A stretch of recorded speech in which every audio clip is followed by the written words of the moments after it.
A warm welcome to one and all. Today we come to a quiz. The second part of the quiz, it has been beautiful with all of you answering on that platform for the Aslesha Nakshatra, and this has prompted that we have been encouraged to move ahead and plan more quizzes out. This week, today, as it resonates with Moon being in Vishakha Nakshatra, the quiz is based on Vishakha Nakshatra. So let us move ahead and know about this Vishakha Nakshatra. But before we do that, the answer to the last week is pending, and all of you out there are and must be eager to know the answer. So let's move on to our answer. As far as our answer is concerned, we take the example of Inayat Khan. Inayat Khan was an East Indian musician and poet, and one of the spiritual giants of 20th century, and the Muslim founder of the Sufi order of the West. He was raised in a family of musicians where the home was crossroads for visiting poets, composers, mystics, and thinkers, an environment of openness and mutual understanding. This produced in the young man a sympathy for many different religions and a strong feeling of oneness of all faiths and creeds. And that reflected very much so in his music. He was a fine master of Indian classical music by the age of 20, and he was awarded the Tansen of India Award, the highest award in singing by the Nizam of Hyderabad, who was supposed to be one of the greatest patrons of music in India. Inayat Khan, as we see, has his third Lord Venus placed in Aslesha Nakshatra in the fifth house. Most of you have been very much on the mark saying that it is the house of creativity. It is the place where one becomes extremely creative, extremely spiritual, and being the Nagas is the deity, have a huge sense, have huge knowledge, the ability to express themselves beautifully. So we can see that reflecting in Inayat Khan Sahab. Also happening is that many Nagas like Vasuki and Sheshnag are known for their spiritualism, they're known for being the devotees of Lord Shiva and Lord Vishnu. And we can see this content of spiritualism moving in the same manner in Inayat Khan. So this is just an example, and this is a probable answer. No answer in astrology can be a very definite answer. So all the answers that have been given have been understood, and have all of you have done a splendid job of answering. Please continue to answer, because that is our learning curve.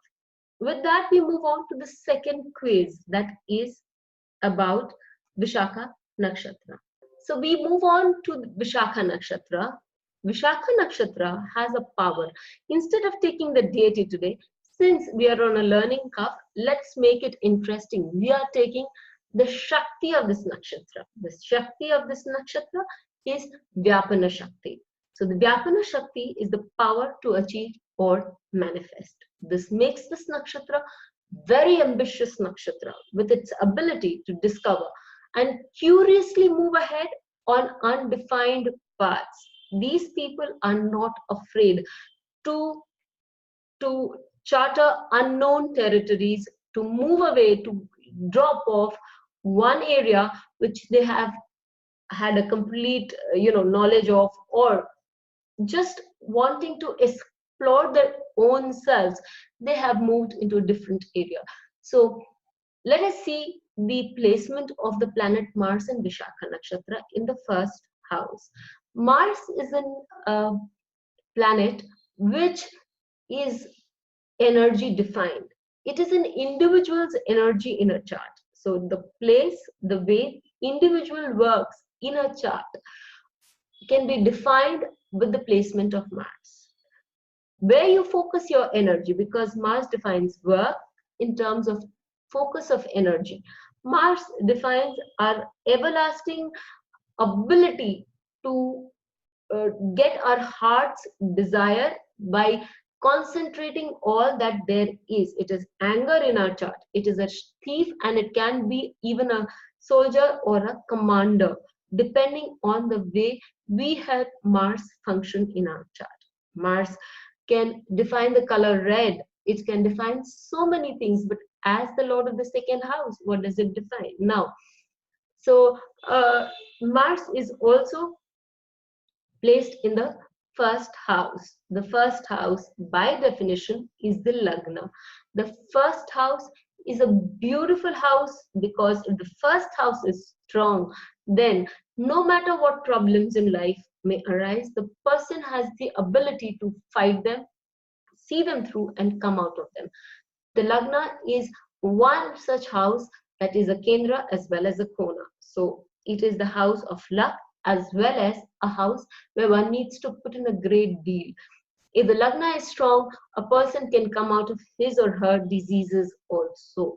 If the Lagna is strong and unafflicted, the person has the ability to stand any far, withstand any obstacle in life, move ahead, face them properly, because this Mars, if in the Lagna, can also give a person the ability to withstand the eighth house effect as it would be. So that's enough a clue to see what you can do with Mars posited in Vishakha Nakshatra. Again, I would request all of you to put in your views. There is nothing right, nothing wrong, just your ability to experiment with the nakshatras to see how far we can work down, how far we can learn from them. Please do put in your answers because we do plan to introduce the system of surprise gifts. Till we meet again, have a nice time and do answer. Till then, stay safe, be happy. Thank you.